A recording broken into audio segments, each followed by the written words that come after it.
There is everything in law and there is law in everything. It is very commonly said. That means सब कुछ के लिए law लगता है और law के अंदर सब कुछ है, because law evolves from society and then it is legislated by the lawmakers and regulated by the regulators, who are again legislated regulators.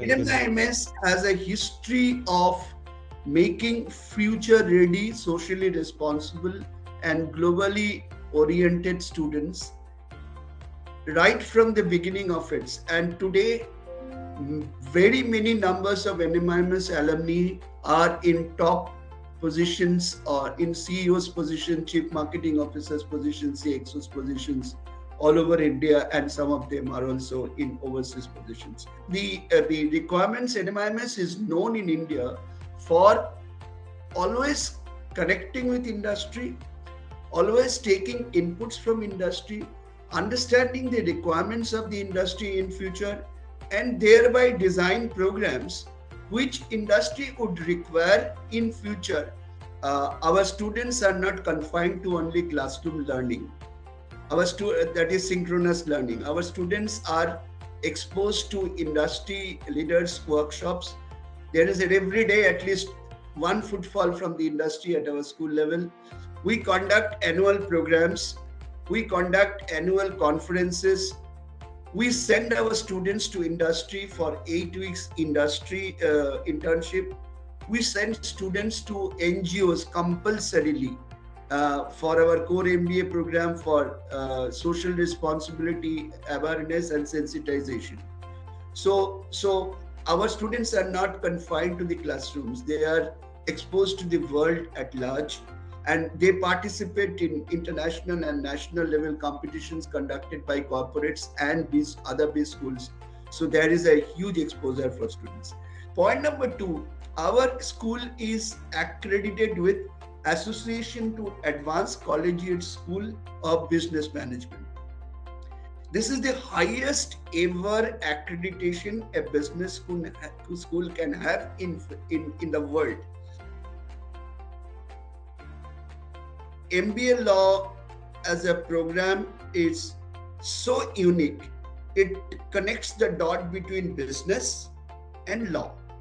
And when we say business and law, we have a combination of 13 law courses and roughly about 22 core business management courses, including communication, etc. If you put this into a shaking bowl and do a good bit of shaking, the concoction you get is called MBA law. And coming to entrepreneurship, we have 2 kinds of courses. One course is for catching them young after class 12. They come from business families. I'm talking about entrepreneurship MBA. And we call it integrated MBA. They become graduate and then become a postgraduate. It's a dual program, graduate and postgraduate. We have a social entrepreneurship program. In that, students join for social entrepreneurship. And the beauty of our NMIMS is that students have the liberty to choose their electives and the area where they want to specialize. There is another unique feature of MBA law, and that feature is, in addition to defined project works for definitive problems given by the professor in charge of that course, there is one module which is only research. A student will not come to classroom for that work. They will be choosing their own title for research. They will choose their own guide for research. They will conduct a 3 months work research, and before they start this, we will give them a research methodology workshop. After having done this work, the paper will be presented to a group of evaluators, and one of them would be an industry expert. They will be appearing for Viva. they will be appearing for defending their propositions in the research project in conclusion. For our MBA core, you have NMAT by GMAC. That's the examination you have to pass, and when you apply for NMAT by GMAC, you have to choose NMIMS as the school. For MBA law program, there is some uniqueness. When our core MBA program is open to any graduate from any recognized university, MBA law program is very unique. It is only for 4 kinds of tribes. 4 tribes. Tribe number 1, all LLB students, BSc LLB, BA LLB, BBA LLB, BLS LLB, or LLM. Okay, that's the 1 tribe. Second tribe is chartered accountants, qualified chartered accountants. Third is qualified company secretaries, and 4th is qualified cost and management accountants who have passed from those 3 institutes. And this LLB tribe has to pass from a recognized university with 50% marks. After they apply, we call them for a written test, and that written test is of 100 marks. Logical reasoning, which includes 5 marks for mathematics, legal reasoning, English language, and essay writing competition. So this essay writing and all these things, if you have to pass. And on this, on these 100 marks, you have 60% weightage. Then the students will be exposed to a group of experts consisting of 1 from industry, 1 from our in-house faculty, and 1 alumni of the program, which is common for all programs of NMIMS, including for MBA law. If you have a GMAT score, you need not appear for the written test. With 600 GMAT score, you can join. If you have 200 GMAT by NMAC score, then only you NMAT by GMAT score, then also you can join for MBA law program. However, personal interview is a must. First of all, we look for good English knowledge. English both spoken and written, and logical reasoning. These are the 2 things we test so far as the written test is concerned. So far as the personal interview is concerned, I try to understand whether I told you before that there is a seed of a manager in you, and what kind of a human being you are. Because and kind of 1 to 2 years experience before they join.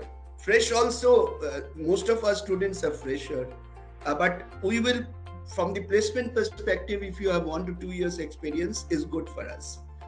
And let me tell you, if you are an LLB student, or if you are a chartered accountant or a cost accountant, when you are doing your undergraduate curriculum or this professional curriculum, you are already having industry exposure because you have already gone for either 3-4 internships during your LLB program, or you have gone for your industry training when you have done your CA, CS or CA program. So even if they don't have job experience, they have some industry experience. So that's the benefit of it.